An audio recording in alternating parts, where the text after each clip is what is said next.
This is the news segment, April 9th, 2021. Better on Draft. My name is Ken. Guys, you can listen to us live Friday night, 7 p.m. Eastern is when we do our interview.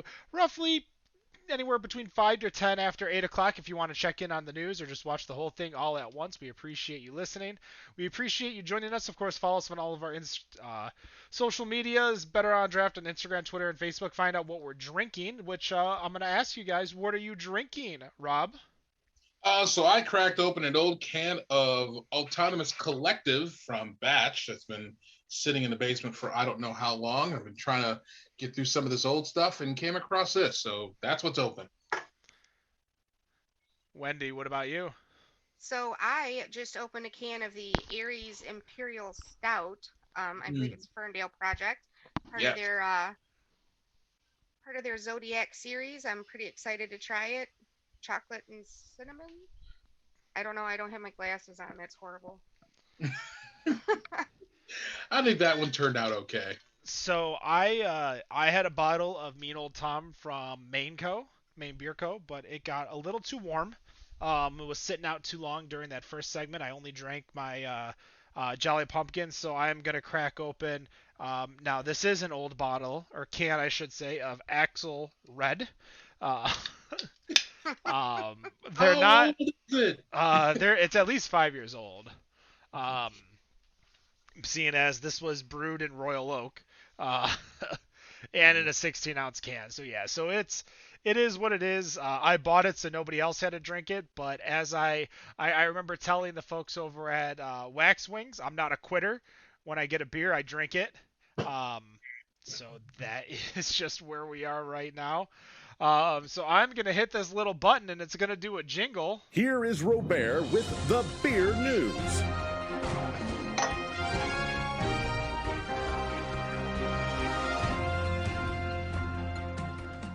That's right, it's Robert with the beer news. All right, Rob, your news. All right, we're gonna start off with something a little simple, kind of quick. So Beer Advocate last week published their list of the top 50 most rated breweries. It's a little bit slightly different than what the list came out from the Brewers Association, as their list focused on top craft beer producers. This list looked at the most rated breweries on Beer Advocate, and so focused on that instead of production and all that good stuff. So the top two stayed the same as what it was last year from their list, being Treehouse number one, Other Half being number two. The biggest upward moves belong to some of the newer breweries that hit the list. Equilibrium, which has seen a little bit more, some distribution here in Michigan, they landed right out the gates, first year in the list at number 17. And Phase Three, which I'm finding is being a relatively small brewery, but they landed at number 26, and Anchorage, which we've seen a bit from getting here from Tavor over the past 16 months until they shut down. Anchorage was at 27. The biggest drop that I saw on the list was Single Cut, which I originally remember seeing them on Tavor, and then they started getting distroed here. But they were last year, they were at number 19, but they fell all the way down to 49. There were 5 breweries that fell off the list completely, being Ballast Point, Evil Twin, Grim Artisanal, Half Acre, and as Ken was mentioning with the Mean Old Tom, Maine Beer Co. Now, WeldWorks, our previous guest that we just had on our show, while if you go back to the Brewers Association list, they did not make the top 50 on that list, but on Beer Advocates list, they were up 8 spots from number 50 last year to this year being number 42. I guess I'm kind of curious if any of you have taken a look at this list, and I don't see any type of surprises that are on here. I mean, there's obviously there's your big list of the breweries that are on here, but I mean, I guess I don't see any real surprises. And another thing that I will note is that it's just the top breweries. It doesn't count whether or not they're in the US because there is a brewery from Canada that's on here. And they also are not going by the Brewers Association definition of craft beer because New Belgium is on this list as number 10. So, everybody that could be on here is going to be on here. I mean, even Anheuser-Busch is on the list at number 28. So they're like everybody is on here. But looking at the list, I don't see any real surprises that are on here. I'm just curious if any of y'all just saw something that is just kind of feeling like a glaring omission or something that shouldn't be there. I don't see it. Not too much. We see two Michigan breweries and Bells and Founders, which is pretty much when you're doing any type of major brewing list without necessarily a rule set. Those two are always just going to find their way on there. It's just what it is. But they're usually in the top 10 anywhere that they are. Um, so I'm really upset at the Beer Advocate website right now because every time I launch the website, it blocks the top 3 breweries with a ad that I can't get rid of. So So fuck you to Beer so Advocate. top three, it goes Treehouse, Other Half, and then Charlotte Street, aka Founders.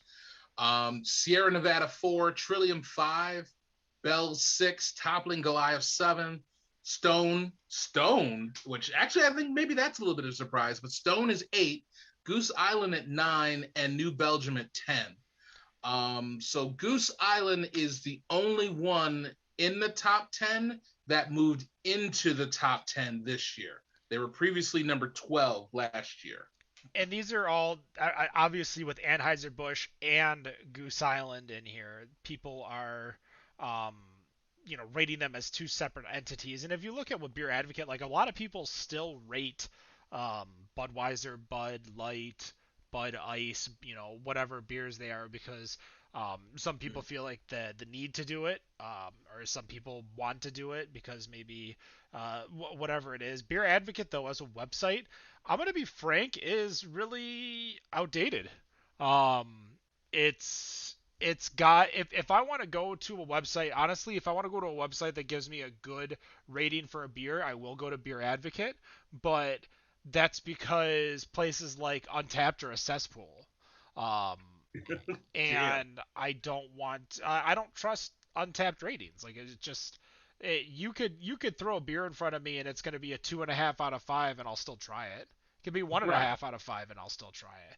And it's not for the it's just especially if it's a non-standard beer. This is just what looks like um, a numerical value of reviews. So it's been Yeah. reviewed 6,000 times, so you get 6,000 reviews, and that's how we're going to rate it. Yeah, and that's exactly how they did it, which, it kind of, I guess maybe there is a little bit of a surprise because I guess looking at the list, I would expect Boston Beer Co. to be higher than 34. I mean, last year, it shows that last year they were 25th. And so they've fallen a bit. And, from looking at the comments, there were a few of these breweries that were ahead of Boston Beer that are easily much smaller. Now, obviously, we're not going to say that, a craft brewery that brews over 6 million barrels should belong up into the top 10. But maybe there's just what it is with Boston Beer is that it's become such of the grandfather of craft beer that people have become more complacent in not putting the ratings out in Beer Advocate. But, And again, it just goes into the whole thing where it's just based on the number of ratings. It doesn't care about whether it's 1 star or 5 star or 10 star. It's just that they had a rating and then they've collected all of these ratings on here. now, before I pass it to Wendy, there is one that I noticed because I'm like, oh, let's see what guests that we've had on our show because we've had a lot of guests, including third-ranked Founders, sixth-ranked Bells, seventh-ranked Toppling Goliath, ninth-ranked Goose Island, 10th-ranked New Belgium. So we've gotten an opportunity to interview a lot of these people, but there is one brewery that I noticed is not in there, and that's New Glarus, and they are a top-producing brewery Even though they're Wisconsin only, they're still a top, I think, 15 or top 20 production wise in craft beer production. Right. Not on this list. Though I would think that would have to be because of the fact that they're not distributing outside of Wisconsin. I mean, I know that it still gets outside of Wisconsin. It gets drank. It gets drank outside of Wisconsin for sure. But it kind of goes back to what you're saying about Untapped. I think more people for, other beers that other people are maybe just going to Untapped. And maybe that's it. I don't know. I'm just grasping at that point. It's not even, I guess I would have to look at the history and see, because Beer Advocate has not been doing this list for very long. And I don't know if New Glarus has ever been on here. So, yeah. How many people rate a beer more than once, though? That's what I'm wondering. Because I don't know, even when I check stuff in, I don't check stuff in that I stopped rating beers on Untapped, but if I've already checked it in once, I tend to forget to check it in. Well, I forget to check stuff in a lot, but I just don't, because I've already done it before. So how many of these breweries that should probably be rated higher, just people aren't rating them because they've already had it before? What also might be, it's just theorizing too, is that as I looked at New Glarus, and as much as they have production, and I could see 1.1 million ratings on Untapped, they only have 80 beers in production. And we just interviewed Weldworks out of Greeley, and they're brewing 130 to 160 different beers a year. We deal with odd size, and each beer is a rating. So if I'm coming out and I'm coming out with 130 beers a year, that's 130 different reviews or ratings I could get on Beer Advocate just from Weldworks, versus New Glarus, where there's only 80 beers total on Untapped. Because if I look at, here's Weldworks right here, so New Glarus has double the amount of ratings on Untapped, but that might be, I don't know if that's the same amount of check-ins or if its ratings are separate, but that might be a thing too, because they have nearly 500 different beers on Untapped. I think we cracked the code. We just need to make a shit ton of beer.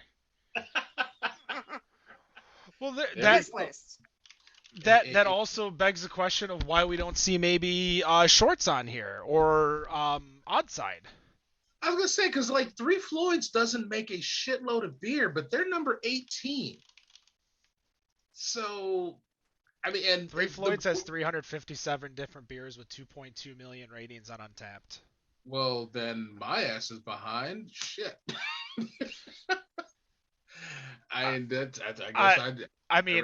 Obviously, I was going to say whatever the answer was, but, I think there's a sharp drop-off for beers once you get past Zombie Dust, Gumballhead, and Alpha King. Like, sooner or later, like us locally, we know things like Robert the Bruce or Yum Yum, but yeah, it might be just it'd be curious to crack the code. Maybe we need to get someone from Beer Advocate to, one, fix their fucking ads, and two, talk to us about this list. So maybe I'll reach out and see what's up.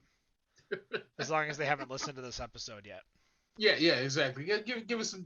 Make sure that they. No, I'm sorry. If they hate me for me saying that, then that's their problem, not mine. Do you want me to work on a strongly worded letter for them too? Yeah. Send it to A Payne. What else do we got for news, Rob? All right, Alex. So I saw this thing about Budweiser that has been in a little bit of the lobbying business, which, I mean, Budweiser is always in the lobbying business.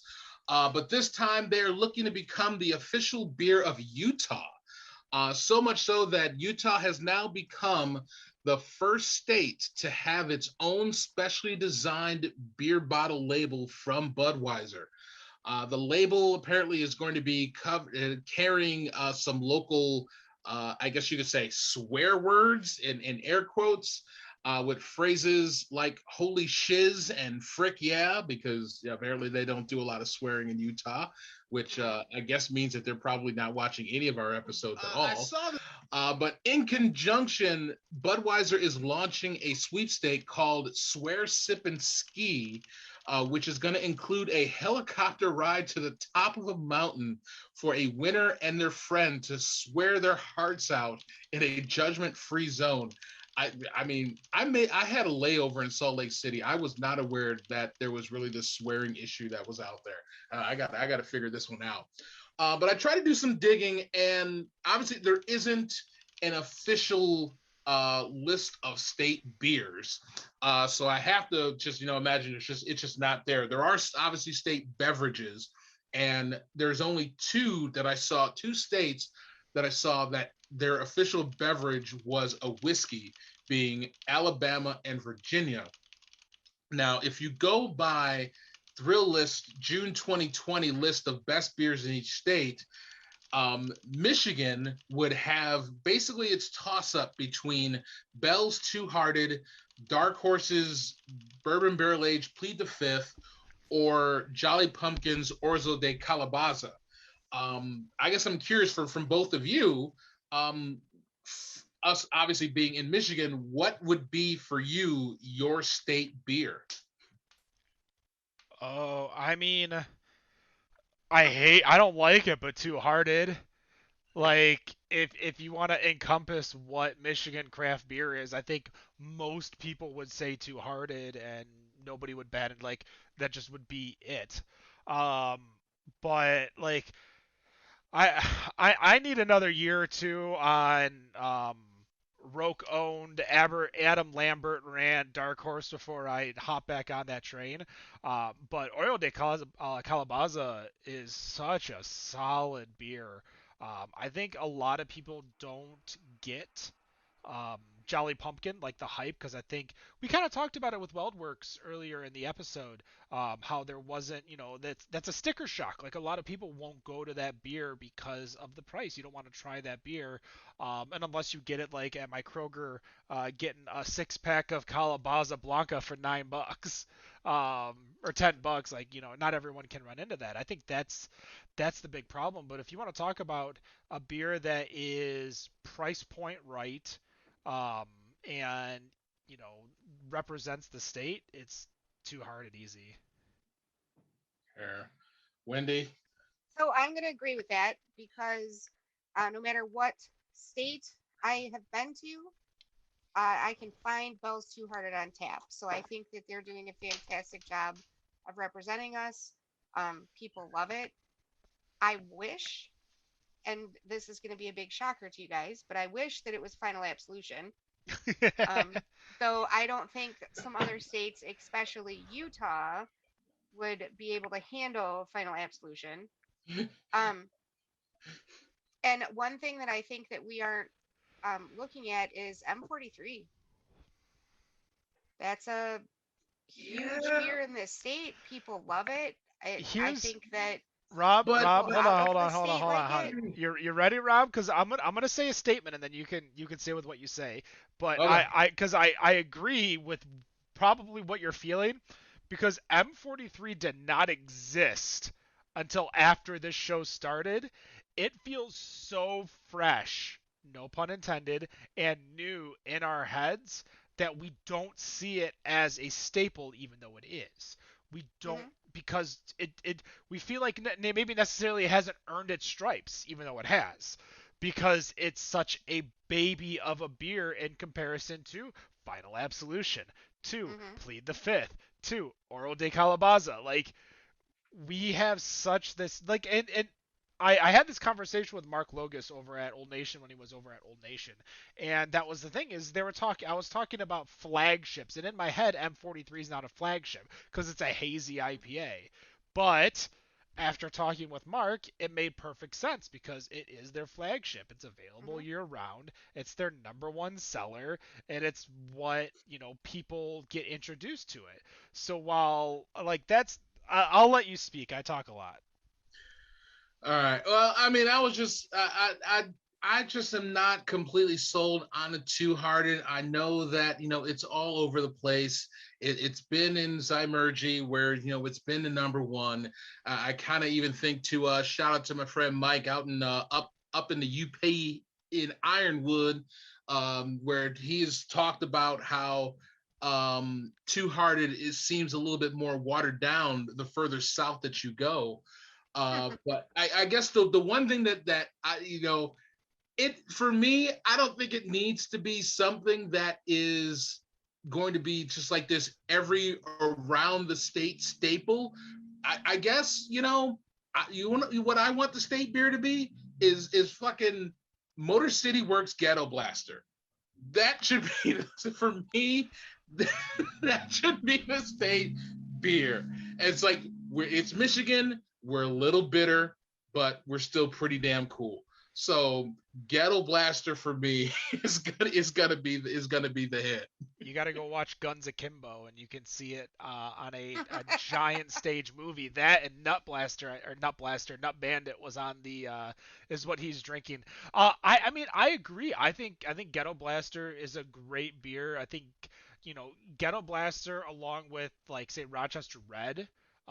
Bell's Oberon, like these are beers that consistently throughout the year, like when people talk about Michigan beer, Purple Gang Pills, or VJP, depending on what style, which side of the beer spectrum you're on.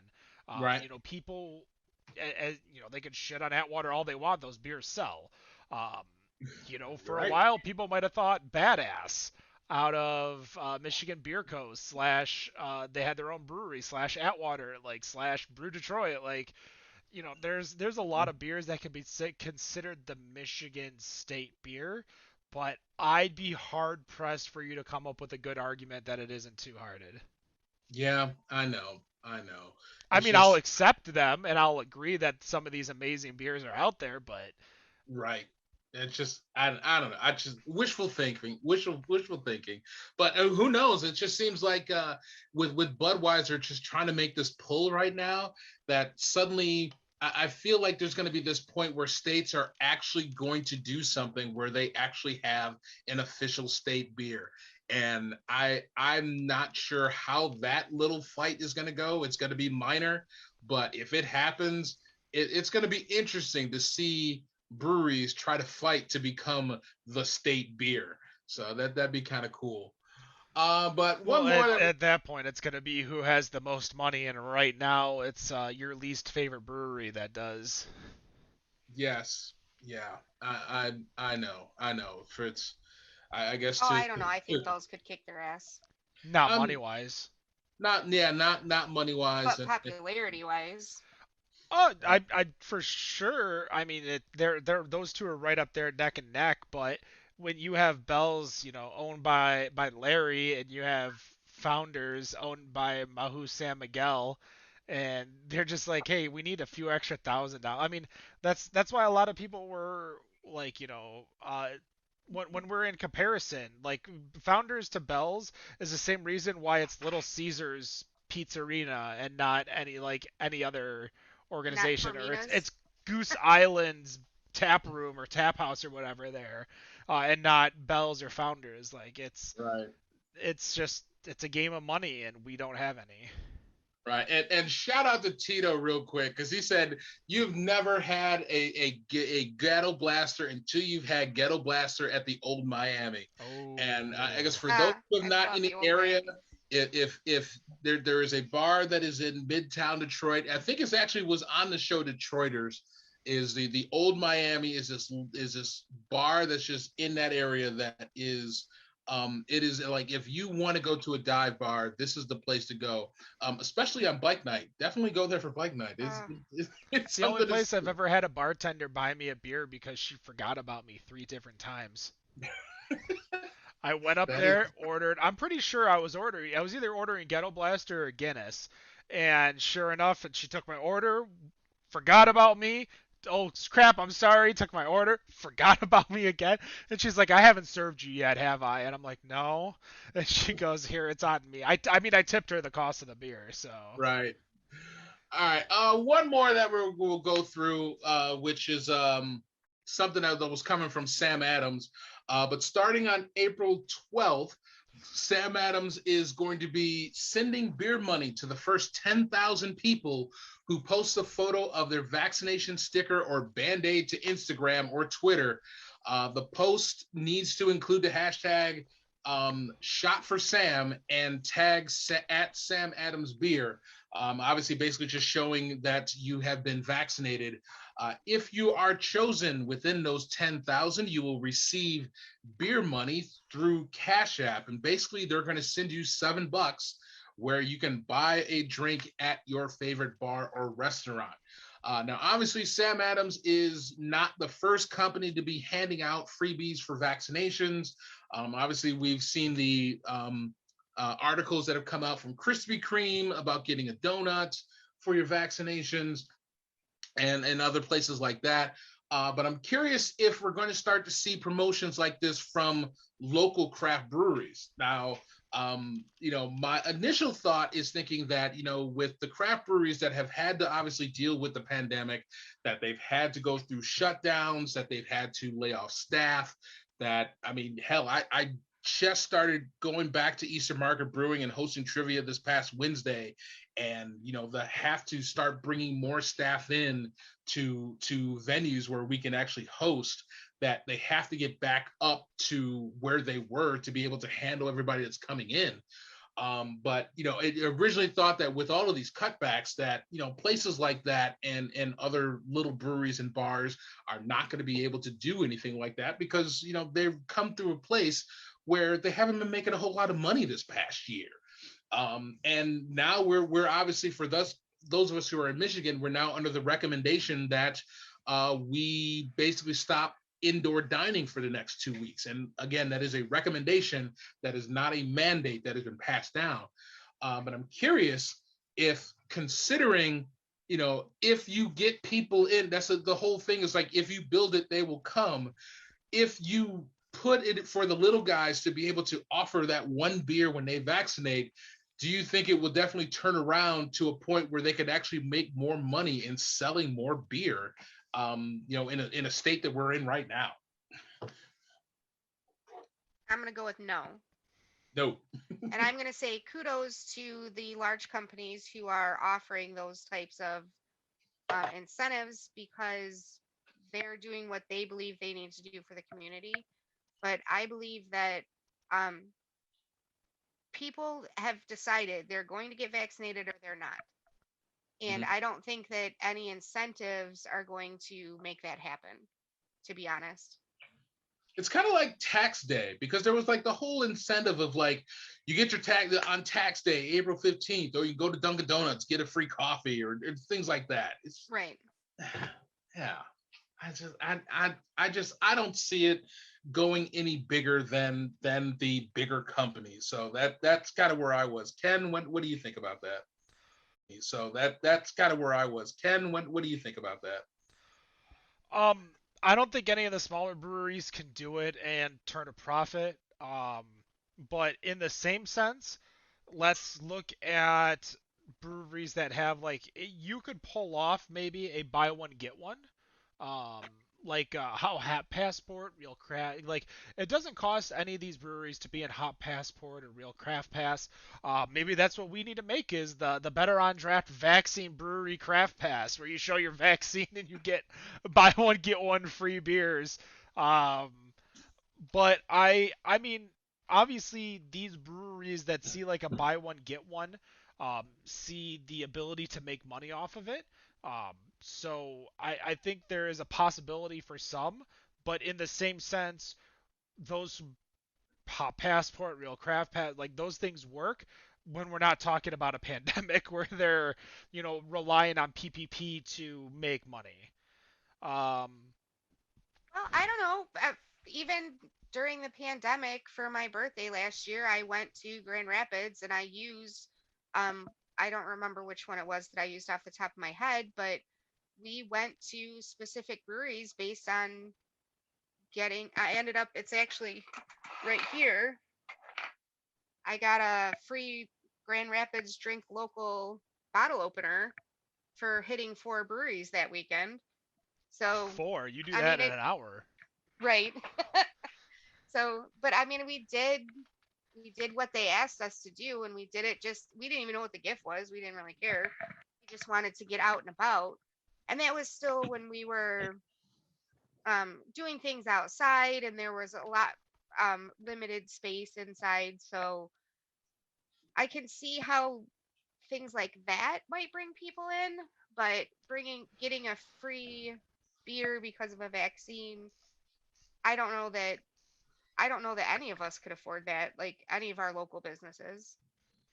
No, I think maybe like if you get to the buy one get one and get you in the door, to at least pay for one and hope that you're tipping on two.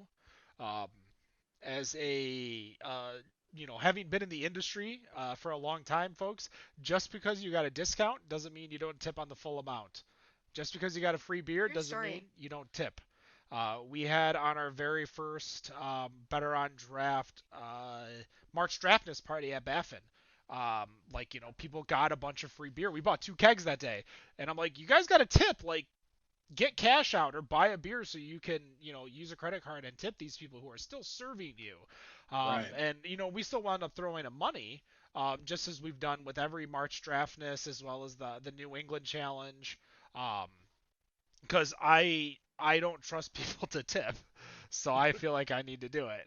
I have a question about that actually, and Yeah. it's kind of a little off topic, but so I recently went on a short trip with a small group of people, and we went to a brewery, and we had horrible service. Like, I mean, they brought the tray of drinks, and we ended up having somebody pass out our own drinks because they left it there and walked away. Like, it was really bad service. It was really not acceptable. And we actually had a conversation while we were sitting there about what we should tip, because I was of the belief that I'm still going to tip the 20% because I don't know what they were going through. I don't know, like, is this the first time these people have ever served here? I don't know any of that information, so I want to give them a tip. But then there were other people that were with me that were like, this was really bad service. Like, it was exceptionally bad.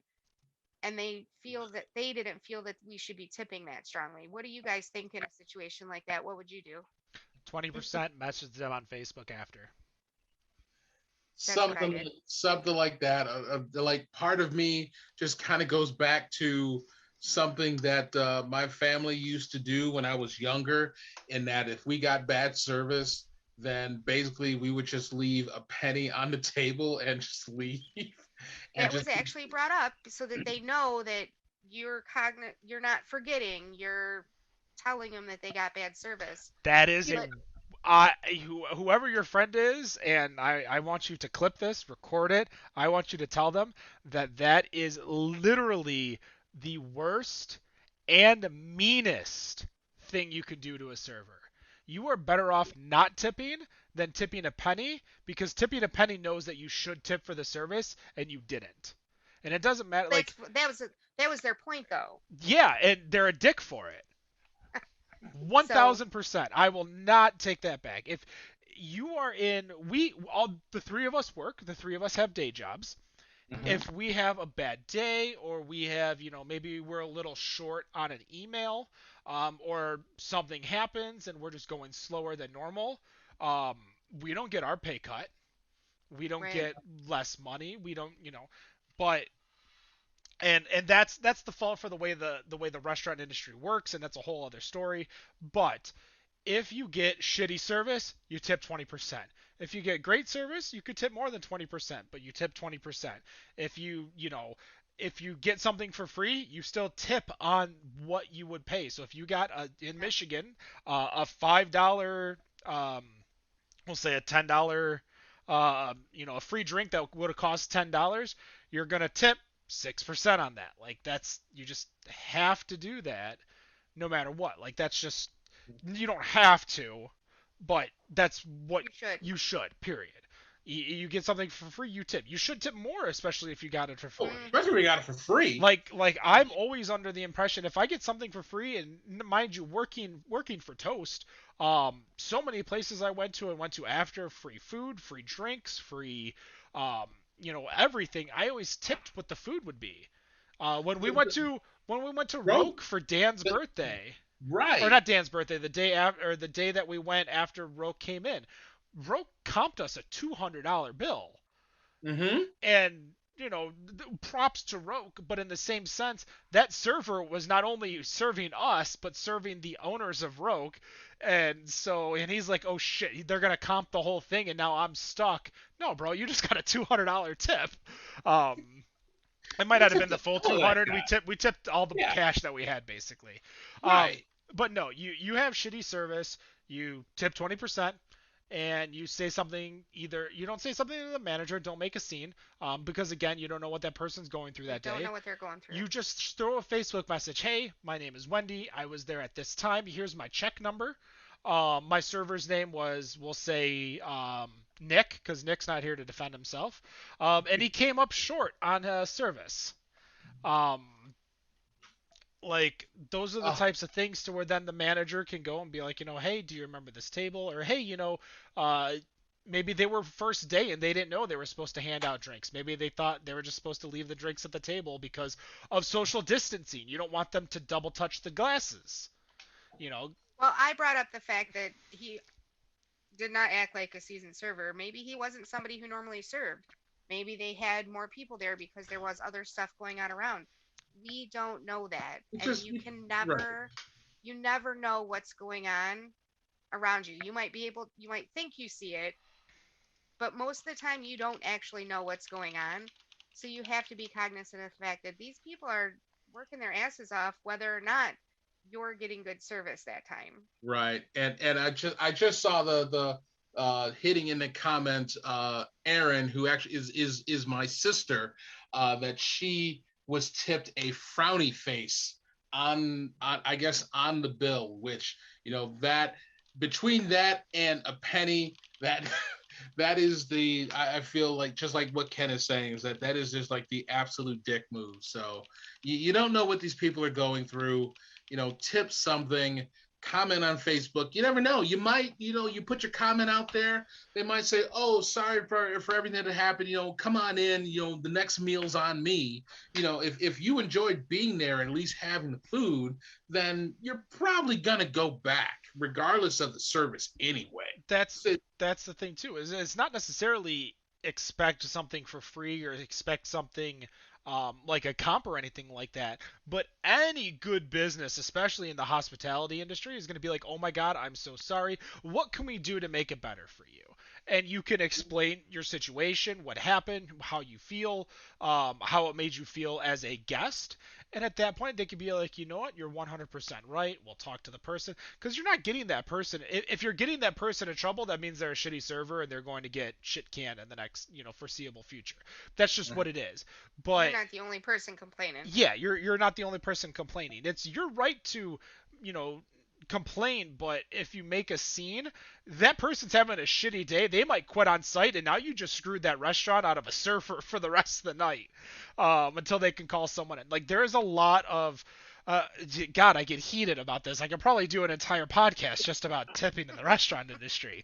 But again, you just take it in stride, because just as I told you guys, and just as I'm telling, Tito mentioned in the chat, bad service gets at least 10%, 20% is normal.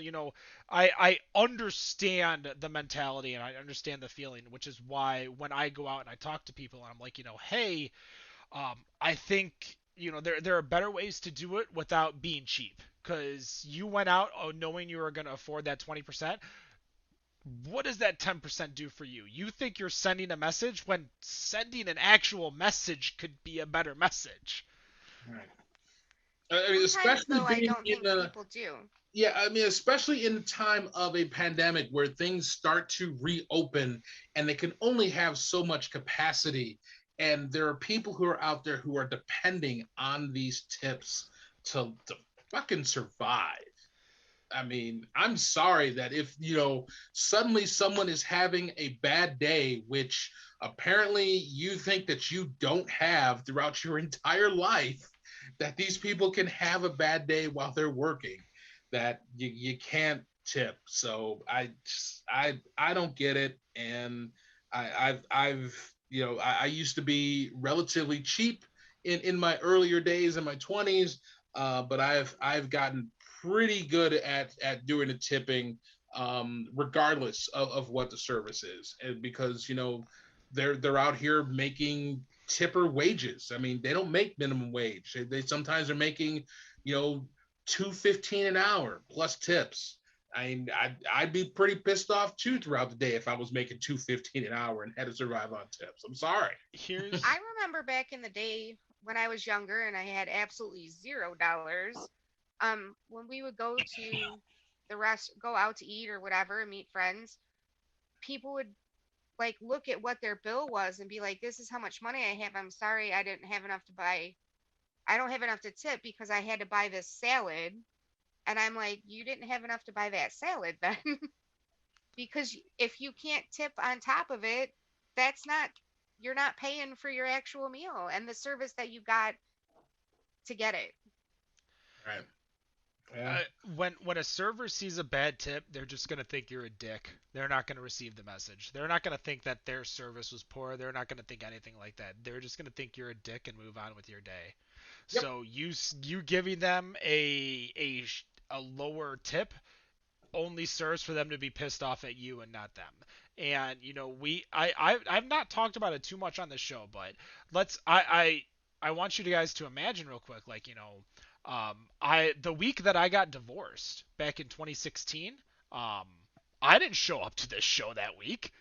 I wasn't here. It was Dan, Rob, and Nick, Yeah. and Matt. I wasn't there, and some people don't have that ability to do that. That ability to take the time off. Like, I was blessed with Toast and their ability to work around my schedule. Not every restaurant has that ability to be it. And these people need to be peppy and uppity and kiss your ass and get you that extra thing of ranch. And it's a lot to ask for a person to be on 100% of the time, and then to neg them for being off. So that's just I'll leave it at that.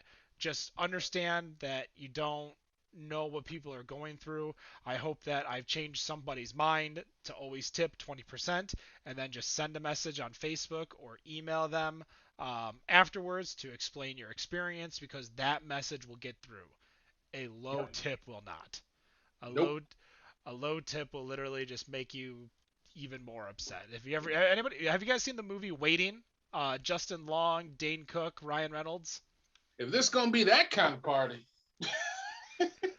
yes. I 100% suggest it to those who have never been in the industry, because while it is definitely a overproduced video, like single day life of a person in a restaurant, um, don't fuck with people who make your food.